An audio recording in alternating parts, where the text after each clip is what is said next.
I'm live. Can you hear me? Can you hear me now?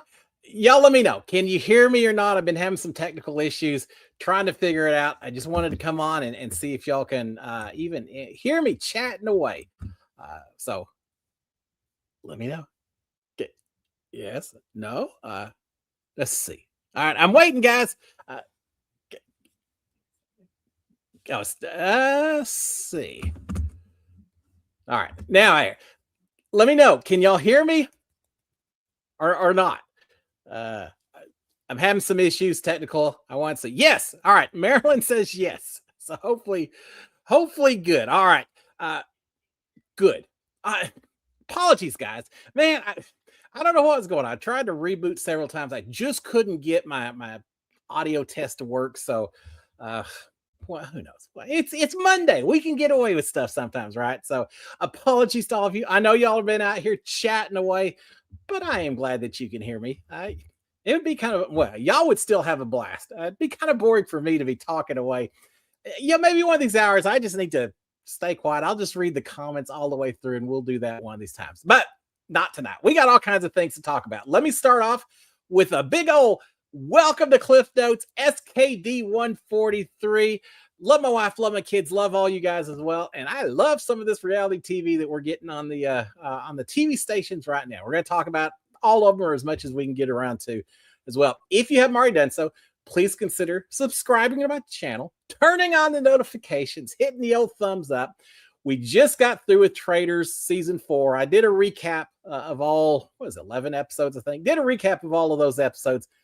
It was a fun season. We'll talk about that. First of all, I want to go in and see who all is out here, and then we'll get into some program specific discussions and anything else y'all want to this evening. All right, let's see. Marilyn's out here, and Marilyn, thank you so much for letting me know that you could hear me. I appreciate that. Marilyn's out here. Howdy. Karen Loveland as well. Lee Strack. Let's see. Brian Hoster. Brian, how are you doing, sir? Kennedy Franken as well. Love seeing y'all's names. Big Jake 88 is out here. Carol Mosier. Soul Apollo Lou. Fix these glasses. Paula Lou is out here. Carol Mosier. Scanning through. Y'all are having quite the discussion. Let's see. All right, I'm getting ready to see. Oh, Kent 427 as well. See here, Michelle Moore also. Let's see. And I think we'll call it good right there. I may have missed one or two. Heather like 2892 as well. And if I missed any, y'all, sorry about it. It was going kind of fast. Trying to get caught up here just a little bit. All right, real quick, I see one out here, and then Sharon's going to throw some at me as well. Karen says, does hosting a podcast generate income for you? I know people get paid for YouTube video and Facebook post. Yeah, not really. Yeah, I mean, one of these, I make 50 cents or something. Now, a little bit. It's definitely not as I say, don't quit your day job. Yeah, there's some people that go out here and they do their Twitch battles and all of the TikToks and all of that. When I come out here, I turn off the ads, or I make them the most minimal you can have, so you see them at the start. But I'm not really out here for the ad content or to get paid or anything else. Same way when I do the morning recaps in the summertime, there's a little bit more that comes along with that. A little more people watching all that. Still not a huge amount, but now these shows, I'm not doing it for the money. It's I'll put it this way: it's less than minimum wage kind of stuff. But no, but I do it because I love coming out here and hanging with you guys and staying in touch with the reality community and all of that. So that's motivation. It's a labor of love. Am I monetized? Yes. That's why y'all see the ads. And after a whole year, it adds up a little bit. But it's not like the IRS is going to come after me for being a big spender, Mr. Moneybags, because of it. But I love doing it with you guys. So thank you so much for that. All right, let's see what we've got out here. A few questions, and we'll just jump right into it. Let's see. Karen Hummer saying, not a fan of Rob C, but all right, let's talk about Traitors USA. Not a fan of Rob C, but he played a good game. Karen Mosier saying, love the Traitors finale. Rob played an almost flawless game. Yeah, guys, I will, and I dropped my recap of the finale, and I talk about it in there as well. If I was in that house, in that castle, would have been very guilty of underestimating Rob. Love Island. He's just here, because they wanted to get a good range of people. But he and Maura both Love Island, I would have paid the price because he did. He played a fantastic game. He seemed to be able to be very casual and charismatic, almost so lackadaisical. I feel like people, if I was in there, I feel like people may have been saying, he's not even really playing the game that hard. If he was a traitor, he'd be playing much harder. He's just here to hang around and eat the salmon in the morning, things like that. So no, Karen Hummer saying, here's some income. Karen, thank you so much. I appreciate it. Thank you for the support. That means a lot to me that y'all come out and hang with me every Monday night. Thank you, thank you, thank you. I absolutely appreciate it. No, Rob, I think, played an absolute fantastic game. I feel like he cut people when he needed to cut people. He held on to people when he needed to. I think just look at who was left at the end of this thing. He and Eric as traitors. I thought he did a great job recruiting Eric as a traitor, but he and Eric as traitors. And then nothing against the other three, but Tara and Johnny and Maura, not necessarily the biggest gamer savvy people playing anything, right? I mean, they got rid of all the Real Housewives. They got rid of all the gamers. I'm trying to think some of the last ones. I thought Mark was doing pretty well there at the end. Natalie, I think, did well. I think Kristen did well. The people that I was thinking were kind of the dark horse to maybe really come in and win this thing at the end, Rob was smart enough to get rid of all of them. And he got rid of people sometimes when he knew by getting rid of them, it would put the heat on other people. That's what happened to Candace, how she got sent out the door. So, yeah, he did great. I can't believe I'm saying this, but I'd like to see Rob on my TV screen some more. I kind of wouldn't mind seeing how he could do in a Big Brother house. And I rarely, if ever, say that about anyone that play other reality games. But I would be curious to see how Rob would do. He won me. He won me over with the way he played the game. So it was a lot of fun. In this last episode, now think about it. We had such huge personalities to start this game. We had all the housewives, but we had Lisa Rinna in there. We had Michael Rappaport. We had who am I missing? Just a bunch of loudmouth kind of people playing. We had Colton in there. A lot of people that were very much over the top with the way they're playing, talking, everything else, and they were all gone. It would have been so easy to have the last half of the season just drag along without a whole lot of anything, a slam dunk for one side or the other.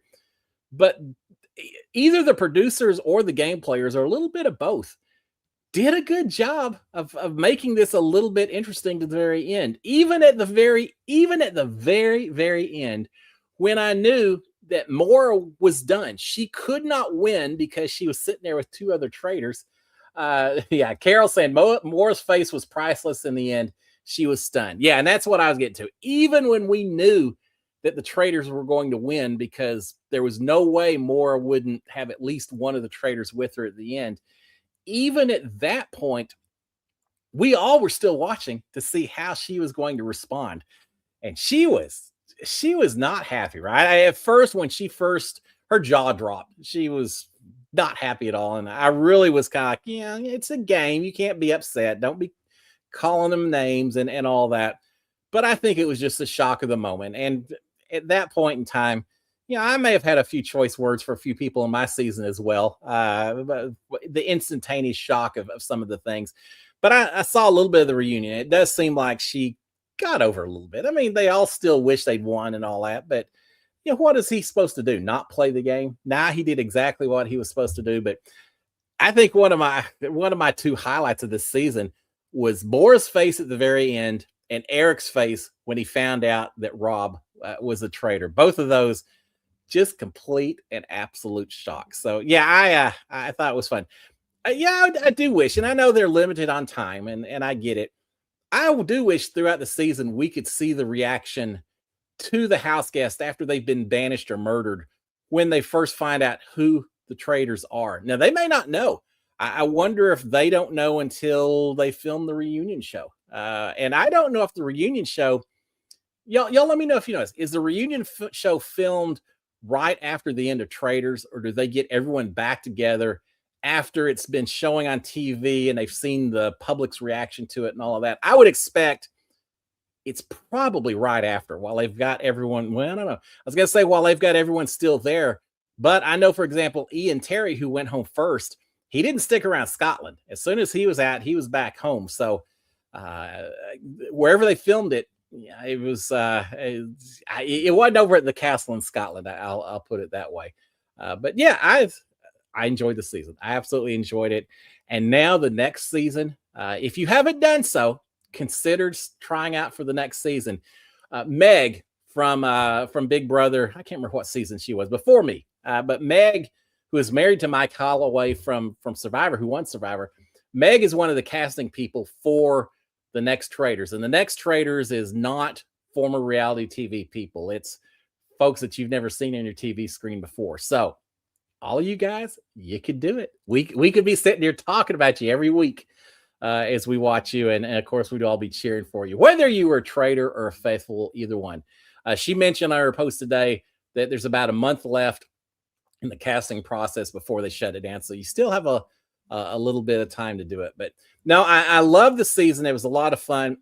I'm still convinced that people spend too much time trying to worry about who the Traitors are in the first half of the season. If I'm in there, I'm going to treat it a little bit more like Tiffany and a few other folks did. I think maybe Mark had talked about this. I can't remember if he did or not, but a few people who said, once I know who the traitor is, maybe I could work with them instead of just immediately banishing them. Maybe hold that over them a little bit, or at least, what is it? The enemy is keep your enemies closer. I don't know how it goes, but anyway, I do think there's something to be said for focusing more on who would be getting you out and less on the traitors to begin with, because they didn't have a real good track record at all, did they?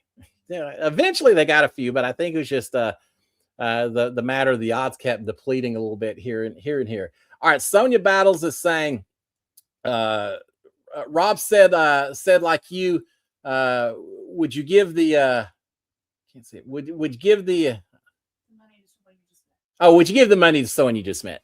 Yeah. I have no problem with Rob basically cutting Eric out of it, but because realize at the end, now Eric voted for Rob, but I think it's because Eric recognized Rob was getting ready to devil dirty betray him. But he could have voted against Maura, and at that point, Eric could have voted against Maura, and the two of them would have been the traitors left, and that would have been the end of it, and they would have split the money. But he didn't do that. He went after Eric instead. Maura, of course, went after Eric also. And of course, as he said, I think in a reunion, he said, I told Maura, I promised her that if she voted out Tara, that I would vote out Eric. I was just fulfilling my promise. Oh, and it just happened to help me double my money as well. Yeah, I have no problem with him going for all the money, zero whatsoever. It still amazes me. Beast Games is now over, this last season of Beast Games. It still amazes me that people they have just met are willing to give up millions of dollars because they feel like they owe the other people in these games something. Who would know anyone anything? $1 million is a lot of money.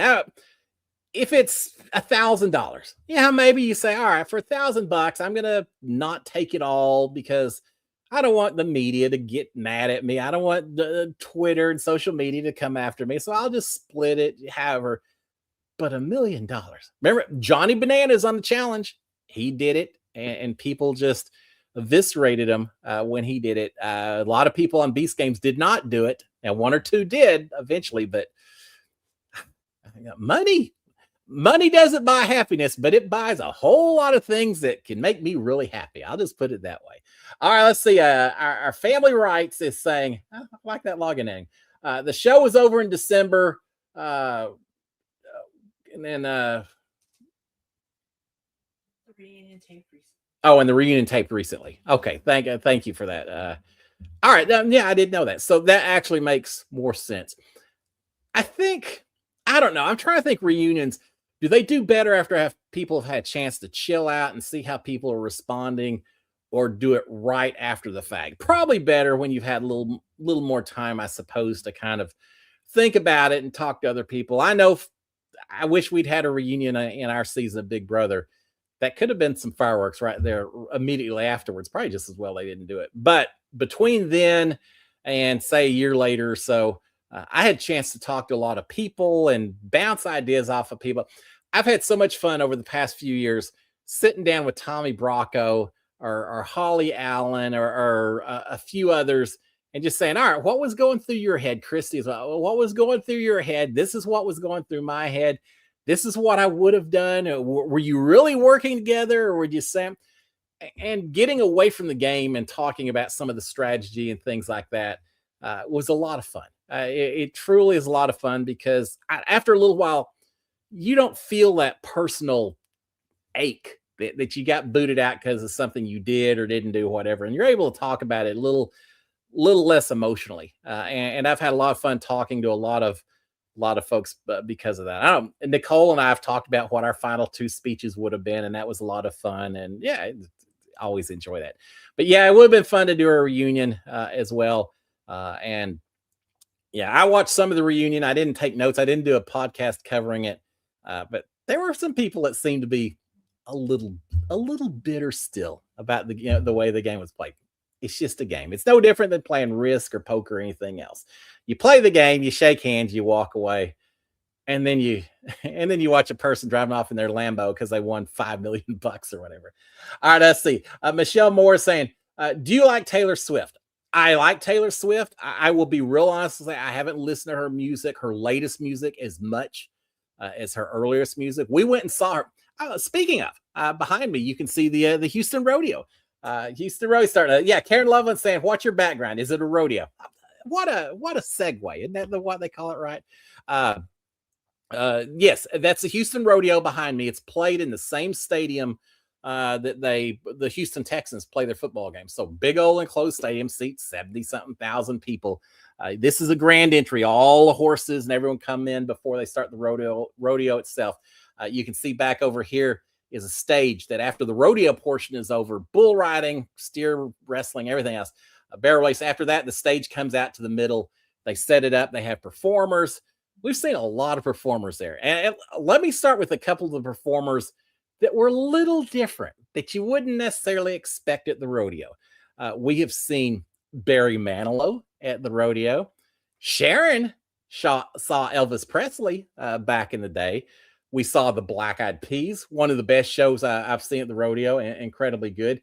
But we saw Taylor Swift there right when she first started. I mean, it was still a hard ticket to get. I got lucky. I had to wait in line forever to get tickets, if I recall. But yes, we saw Taylor Swift. She put on an incredible show. So yeah, I've been a Swiftie since way before Swifties were even as big as they are now. Yeah, I like her music. But again, I haven't listened to her latest stuff as much as her earlier stuff. But yeah, I think it's very. She's got a lot. I like her storytelling. Is really, and a lot of the singers I like, it's based on their storytelling. That really is what I look for a lot of times. So yeah, I'm a Swiftie. So we've got that. All right, let's see. What else do we have? If y'all saw my teaser for Instagram, you saw me posing next to John Wayne. Speaking of cowboys and all that kind of stuff, I'm just getting kind of in a cowboy mood. The Houston Rodeo starts this week. It's kind of cool what they do. They have trail rides from all over the Gulf Coast, this part of Texas. A bunch of trail riders will get on horses with chuck wagons and all that, and they'll ride for, I don't know, several hundred miles until they get to Houston. And then they all congregate in the parking lot, and that's kind of what starts the rodeo season off, is once all these trail riders show up from north, south, east, and west and all of that. Anyway, they've been doing that, and I think this coming up, I think it was this past weekend is where they all got together. So yeah, Houston Rodeo is down swing for the next couple of weeks. Every night they've got big performers and all of that. So we'll do that. So yeah, I'm in kind of a cowboy mood, I suppose. But my teaser that I had tonight showed me posing with John Wayne wearing the coonskin cap because this is also, it's not the day, but this is the Siege of the Alamo. Ended on March 6th. What's today? March 2nd. I think today is the day that the Republic of Texas declared their independence from Mexico and signed our version of the Declaration of Independence and all of that. And then again, a few days later, March 6th is when the Alamo fell. So we did that. But yeah, I saw put a little teaser on that with John Wayne. My dad was a huge fan of John Wayne. There was not a single John Wayne movie that my dad couldn't tell you everything about the background. I mean, he just was. If there was a Jeopardy show for John Wayne, my dad would have been the Alex Trebek of it. It was incredible how much he knew, and as a result, we had one. I don't even know how he got it. Someone got him at some point. He probably bought it himself. A life-size cardboard cutout of John Wayne, as in all his cowboy gear from True Grit or one of his movies, but a full-size cutout of John Wayne that's set in our house. And for I don't know how many years, Sharon would probably tell you a decade. For probably about a decade or so of us, whenever we would go back to my parents' house and we would stay there for the Christmas, Easter, whatever, I would take that the John Wayne cutout, and I would always manage to go put it somewhere. I would put it in front of someone's door while their door was closed. I would put it in the bathroom, things like that in the middle of the night, just as a prank. Someone get up, open up the door, and here's this silhouette staring at them. Or they go to the bathroom, and there's a silhouette standing in the shower, something like that. Yeah, I would hear, and every time I do it, I hear, Cliff! And it's people caught off guard by it. So, that was I'm sure I didn't get a cardboard cutout. What would I get? Would I get, instead of John Wayne, maybe I'd get Zingbot or something. I could get Julie Chen and just put her, I could have Julie Chen and Jeff Probst and just alternately hide them around the house and see who I could scare or shock or whatever else. Yeah. I don't know if they'd appreciate it, but I would have fun with it. I need to be doing more pranks as I get older. Right? That's why I'm having a grandchild. I got a grandchild that'll either be my Padawan, and I will teach that grandchild to pull pranks like the granddad did, or maybe as they get a little older, if I can get away with it, I can start off with some of the basic pranks against them and expose them to life living with Grandpa. How would that be? All right, let's see what we've got on here. Brian Hostler saying, great start to the Survivor season. Yeah, let's talk about Survivor a little bit. Carol is saying, love the Survivor premiere. 3 hours, though. Wasn't that a long time? Karen is saying, agree about Survivor. Had to have a medical evacuation, though. We have had a lot of Survivor seasons where someone has evacuated early, it seems like. At least we didn't have anyone quit. We've had that as well. But was it Bruce Pearl from a few seasons back that hit his head going underneath the ramp or the little scramble thing, and eventually he got to come back? He did all right coming back, but I'm glad he got the chance to. But yeah, I felt bad for Kyland that it happened. Kyland. Who was it? Who was it that got medically evacuated? Y'all help me out, please. I cannot believe. I'm thinking Big Brother. All right. He just won 2 seasons ago. There's so many people that go through Survivor. All right. Anyway, I can't believe he got medically evacuated. But if anyone is going to have to drop out that early, then I am glad. Oh, Kyle. See, Kyle. I was thinking Kylan from Big Brother. I'm sorry about that, but yeah, Kyle. If there's anyone who's going to have to drop out, I'm glad it's someone who won already and has a bunch of money sitting at home. Not that he's going to be any less disappointed, but I can picture a lot of people saying, "This is my chance, my redemption opportunity," and then I get hurt like that. It's just so rough. I have heard, and we saw he hurt his leg. They're talking about his Achilles and all that.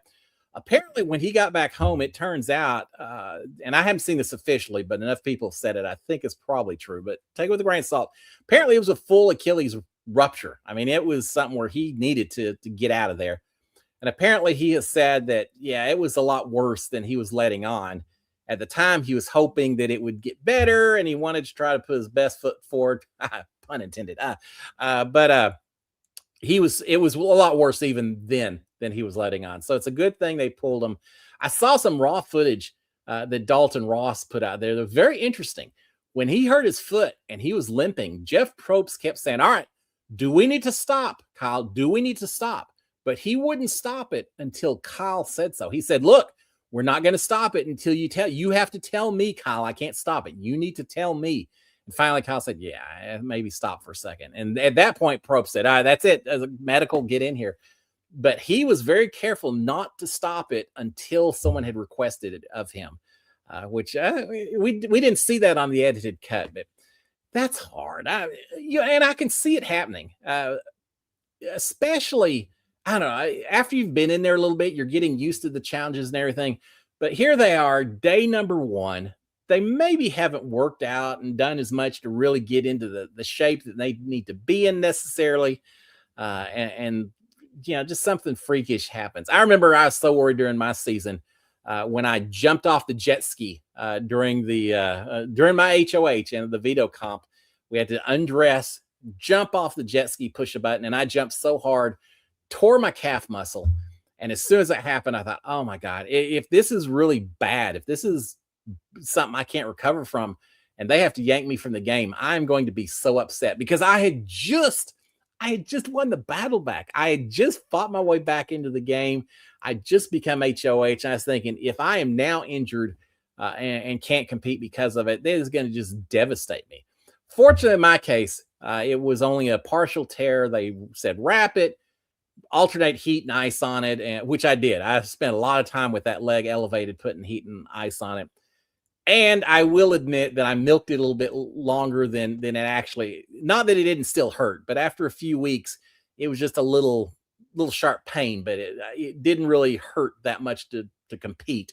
But I probably limped on it a little bit when I needed to, just to make people not see me as too much of a threat any time of the competition. I think Tommy was onto it. I think he said at one point to someone that, I think Cliff's probably not as bad off as he's making us think with that leg. Take advantage of anything you can take on those games. But yeah, I love Survivor 50. 3 hours. There's so much going on. We had a medical evacuation. We saw Billie Eilish sending a letter. The most weird whatever with that. But we had that. We had Exile Island. We had, let me look this. Appreciate all you do for us, Cliff. Carol, thank you so much. I appreciate it. I do it for y'all. I truly do. I come out here. It's just my Monday thing, and I'm glad y'all share it with me. So thank you so much. But we had Exile Island. I had forgotten that there was a beef between Coach and Ozzy. Maybe I need to go back and watch some of these past seasons. I just didn't remember that they had played and fought together. And now Coach has always been kind of one of my favorites. I'm not sure it's always the best gameplay, but he has seemed to be one of these guys that just almost, he takes on life in a different way. It's not just about what's in front of him. It's very spiritual, metaphysical. And I don't know, maybe it's all just a thing for the show. I kind of doubt it is, though. I've always enjoyed Coach, but yeah, he just does not seem real happy that Ozzy's called him out and spilled the beans on the way he was playing, grabbing the keys and all that. But I like him. There's so many people on here. Can I just say as well, Sari, the first few times when she was on Survivor, man, she's one of my favorites. Absolutely cheering her on because she was everyday mom, everyday woman, man, dad that suddenly is thrown into a beach competing with all these alpha males and just trying to survive day to day. I just really liked her storyline. But I had forgotten that Sari really is challenged at some of these challenges, right? I would say that she was incredibly lucky that she is still around, but I don't think after this long that you can blame it on luck. I think Sari just knows how to maximize even when the target is squarely on her. She knows how to turn people. And I think in seasons past, people would say, hey, we can get rid of her whenever. She didn't present herself as a threat. They better be paying attention this time, and I think they will. Karen is saying, I'm rooting. Let me look at this. She let's see. She has the force. All right. Karen says, I'm rooting for Colby. Sharon, I'm missing something here. All right. Well, rooting for Colby. Yeah, I'm rooting for Colby. I remember Colby all the way from season 2, Australia. He was one of our favorites because he was from Texas. Back then, they had luxury items. He brought a Texas flag as his luxury item, which happened to also make a very good tarp. Brilliant move. I love that.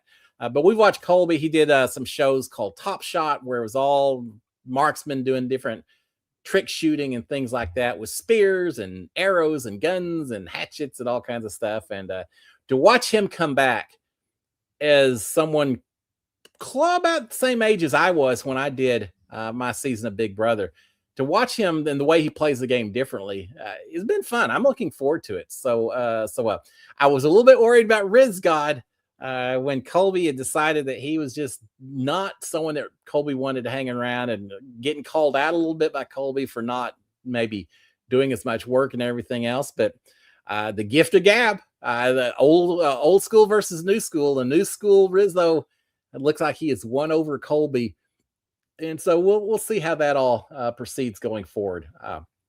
But yeah, Sari, I was amazed. I thought maybe she was going to be a goner this time. People would recognize that she is a threat based on how well she's done in all these games, and yet she just had a couple of people that started targeting her, and the next thing you know, they're the ones getting targeted. Be careful about that. Sari has the Force like on Star Wars. Yes, absolutely. She's got the mitochondrians, just something that is a little extra on her. We'll see how she goes. I like it. You know, it's some of my favorites. Or let's see. Look at this first. Blue Sugi is saying, "Hi, just got home. Colby is mentoring Rizzo. Yeah, and I kind of like it. I kind of enjoy it. Remember Deal or No Deal Island? Was it last season or the season before? I know there were only been two. Boston Rob had the younger guy, and he kind of was mentoring him to some degree. I feel like Colby is doing the same thing with Rizzo, and Rizzo's just eating it up. And I think it would benefit Colby to have Rizzo if they can develop some loyalty with each other. And you've got someone who has played the game a few times before, Rizzo, who has connections with some of the younger people on this island. And I think that is always something that's important to consider as well. I think those two could do extremely well. I've got a couple of favorites. There's so many, and there's a lot of people that I'd kind of forgotten about until they came on. Not 50, like I said last week, not quite that many, but still a lot. You know, the two people that I really have enjoyed watching from this first episode, Christian, he's just so smart and just analytical, which I always appreciate. And Rick Devens. And Rick Devens is just fun. He's just a fun guy to watch on TV. During one of our reality TV events, I sat out by the pool drinking a beer with Rick for several hours one evening. He's exactly, in real life, he's exactly the way he was on the show, and the way I think he'll be on the show again. He's just a good-natured, nice guy who just, you can't help but smile while you're around Rick. So anyway, yeah, it's been a lot of fun this first episode, watching so many people, and we'll see how they interact with each other. And I really hope there hadn't been a lot of pre-game gameplay like we had in All-Star Big Brother. And so far, it doesn't seem like there's been that much. So we'll find out. But now, fantastic 3-hour premiere. A lot of storyline taking place when you've got 3 hours. So that was a lot of fun. All right, let's see. Yeah, Devin seems super nice. Blue Sugi saying, yeah, just a nice guy. Enjoy hanging with him. All right, Sonia Battles saying, I have a cutout of Daryl from the Walking Dead. It scared myself on accident. And Clinton Merch saying, you can borrow my Zingbot cutout. Well, Clinton, if there was anyone that had a Zingbot cutout, I would have absolutely called you out, my friend, as being the most likely, the almost certainty to have the cutout. That doesn't surprise me at all, Clinton. Yeah, I think my family will probably say, yeah, no, enough with the cutouts. Cliff's had his fun on it. Daryl from The Walking Dead, that would get my attention. At least it's Daryl and not some of the zombies from The Walking Dead as well. I used to love that show. First few seasons were just phenomenal. The later season, not quite as much, but Daryl was a badass. So yeah, I don't need a lot of those cutouts. Sharon's already shaking her head. Yeah, no. All right, we'll leave it at that. Let's see what else do we have on here. Hold on a second, guys. Dr. Bo. Oh, hey, Dr. Bose. How are you? Dr. Bose in the house. Dr. Bose saying, did you watch the Traitors tell all? Hard to watch Colts. Colts. Lots of housewives complaining.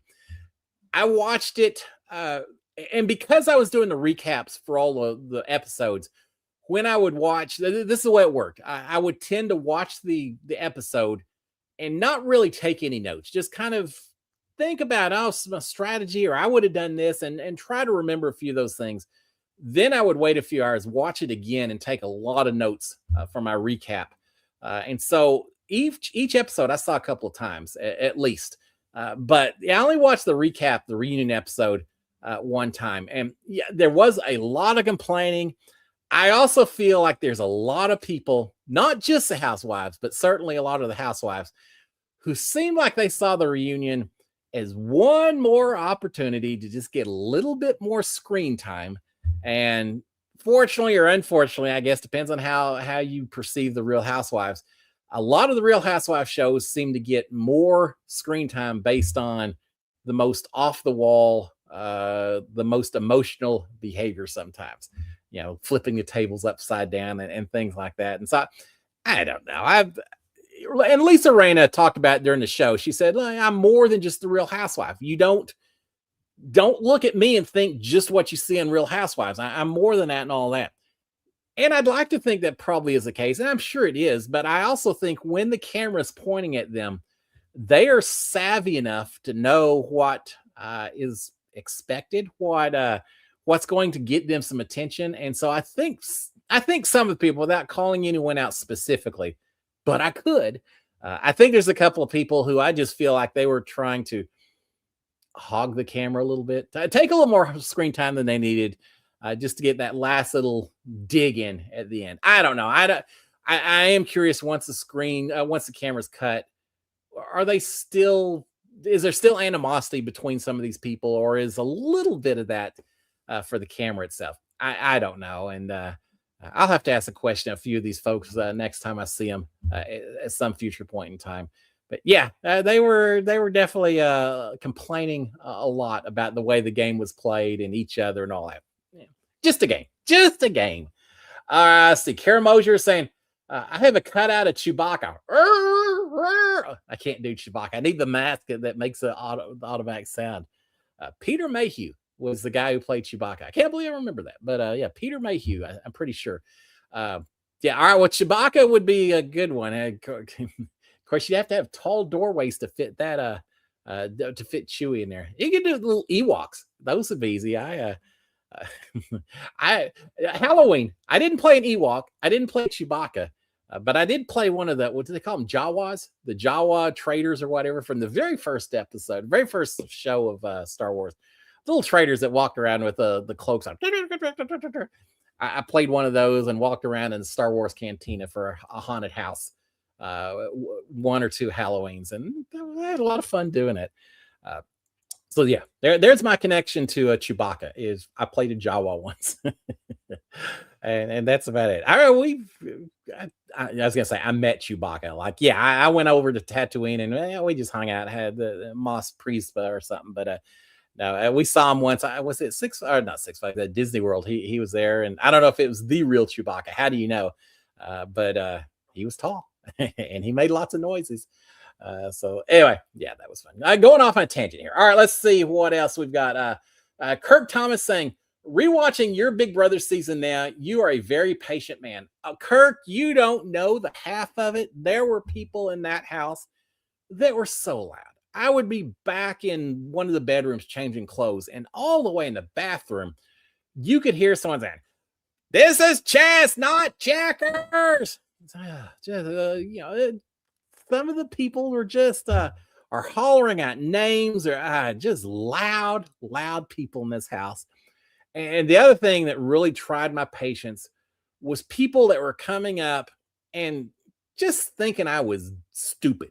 There's no other way to put it. People that thought that I was buying into them, giving the most amazing rigmarole of, oh yeah, just because we voted you out, doesn't mean that we wanted you gone. We knew you were voting you out was the best chance to keep you and Nicole, and we did it to protect you. We knew we voted you out because we knew you were such a badass that you weren't going anywhere, and that was the way to protect your game bet. Yeah, not buying any of that, guys. But you can't say that, because then people will think you've got a vendetta against them, and so you just have to zip it.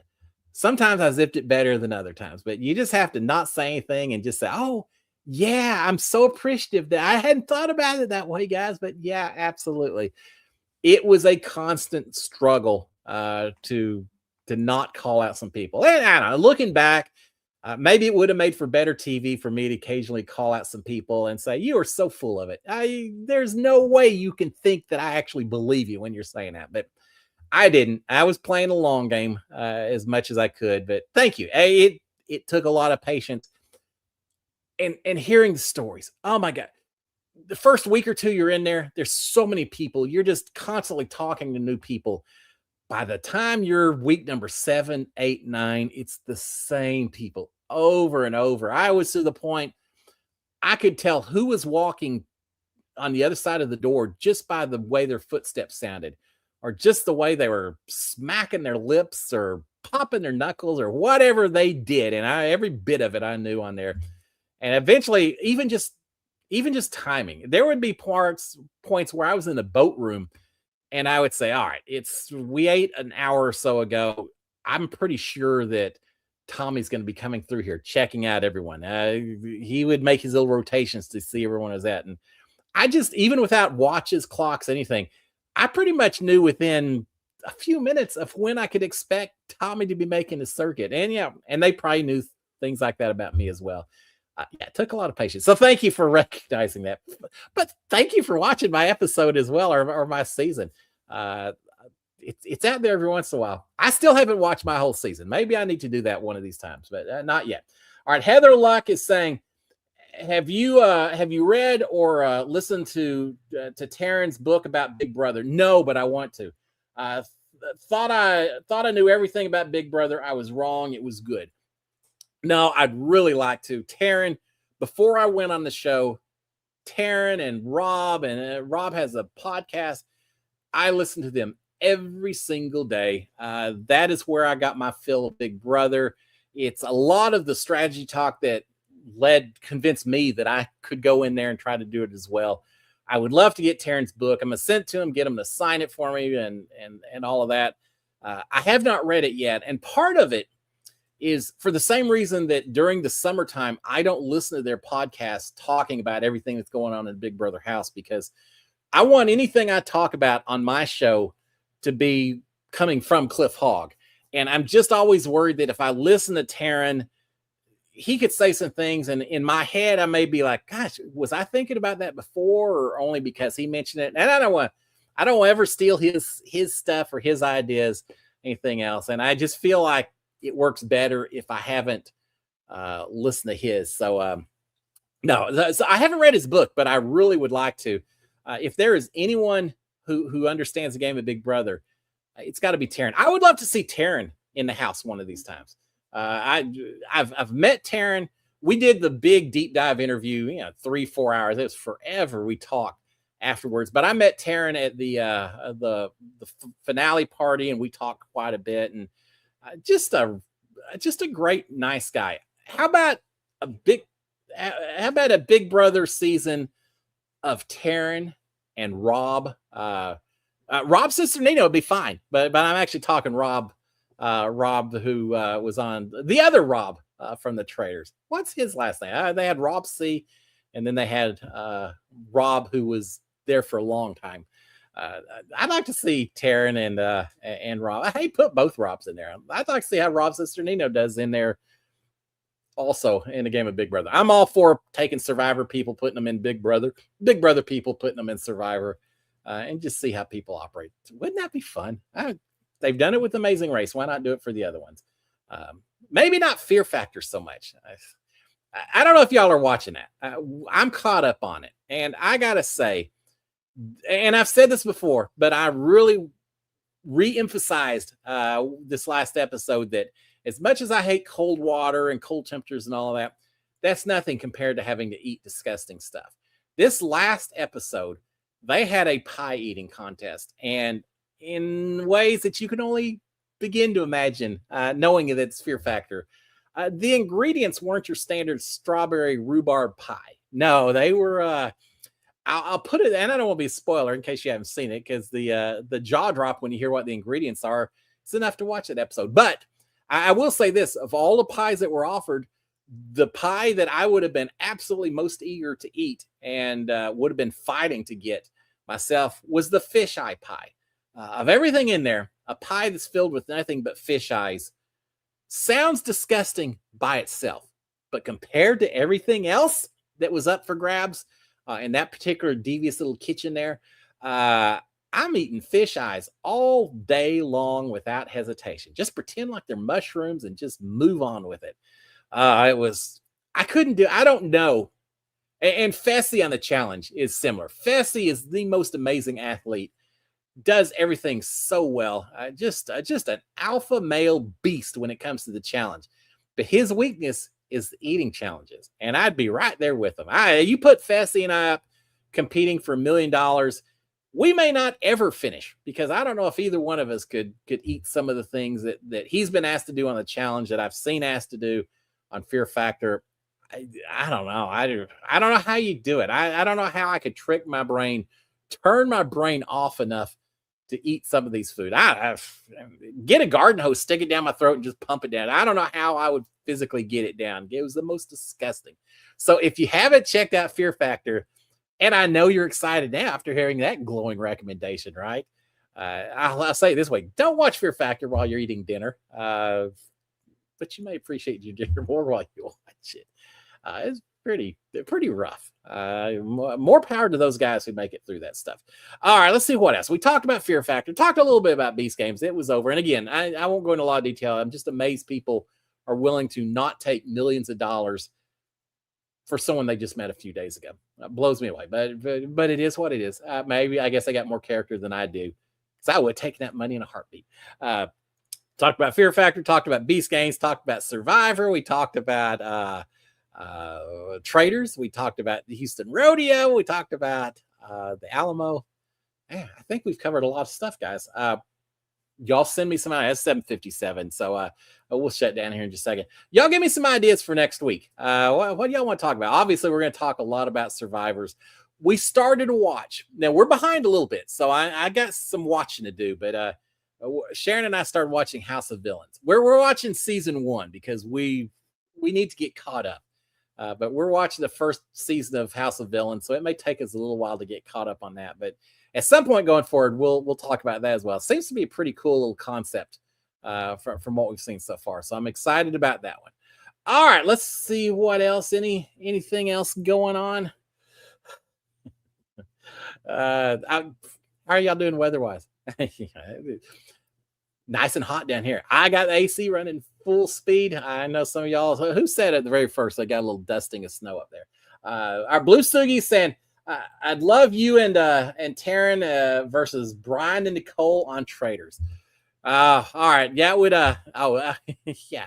Versus Brian and Nicole. Who knows? I think Brian and Nicole would certainly get the I was gonna say sympathy vote. That sounds the wrong way. They'd get the they're so cute vote. Taryn and I would be the mean people, I guess, if we could do such a thing. It would be hard. My worst fear would be, and it's easy for me to say, man, take the money, do whatever you have to. I can just see Nicole sitting in the same position as Mora on Traitors and say, oh, Cliff, we made it. We fought. We didn't make it on Big Brother, but we made it on Traitors. We're going to go home with this. But oh, it is so incredible. We figured these guys out. We won, Cliff. Only have me saying, Nicole, I'm a traitor. A traitor. Give me all the money. And I'll take you and Brian out to dinner tonight. Yeah, that would be a little bit hard. You do get connections in these games. And I'd like to think that the connections I built in Big Brother was over a 13-week, 99 days in that house. Whereas some of these other shows, it's just a couple of days. I'd like to think there should be a difference, but I get it. I truly do.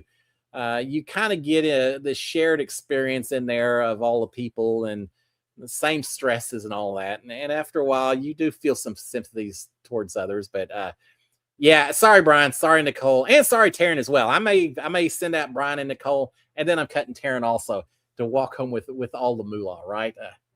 Got to do my my celebration, my Superman and my money move as well.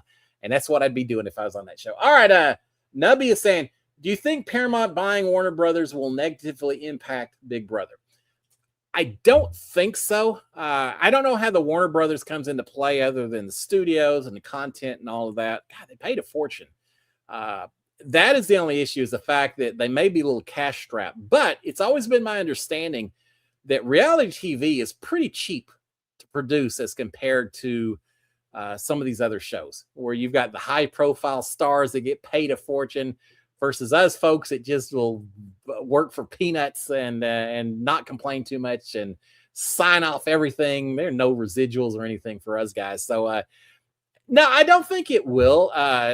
The only way would be if somehow they start selling off parts of the studio or something because they're cash strapped, and if you somehow lost the Big Brother house because of it. But other than that, I don't think it's going anywhere. It's the ratings are still good. Survivor and Big Brother and Amazing Race are still the three kind of the granddaddies for CBS that get a lot of viewers.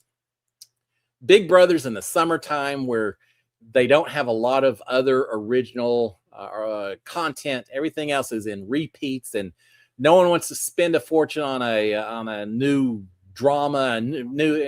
We've only had 20 CSIs. Well, let's do one more, guys. Let's do CSI Omaha. I know.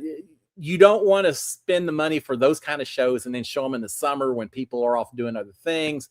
Big Brother, he's just a lot of filler. 3 nights a week. So now I think Big Brother's good. I think I think the live feeds will be good for a lot longer as well. My biggest fear is just that they start trying to shut down live feeds because they get too worried about what us bozos in the house may or may not say. And I hope we don't ever get there because it'd be a different show without it. But now I think we're good right now. We should be good for 28. And that's all I'm thinking about right now. So we'll see. All right. 8:01. I guess we'll shut it down here. Guys, I appreciate it. Thank you. Thank you for the support. I love having y'all out here every Monday. Blue Sugi is saying you need to write a book. Sharon's telling me that a lot. I will say this. My Big Brother experience would only be 1 chapter. I got a lot of oil field stuff that would be a lot of fun to talk about. My poor old grandchild is going to have to hear these stories over and over again. And the rest of my family is saying, thank God we got someone new that's going to listen to these things. But yeah, it'd be fun to write a book. Maybe I'll do that one of these days. All right. With that being said, I can't say daylight saving time starts this Sunday. All right. Well, I did not know it. Welcome to the sun staying up till 9:30 or so in the evening down here in Texas. But we'll live through it. All right. With that, guys, y'all have a great rest of the week. Enjoy it. If it's a little cold up there, stay warm. If it's a little hot, come in and join some tea and some nice little air conditioning. Our winter was over a month ago. So yeah, we're in the heat of it right now. Guys, have a fantastic week.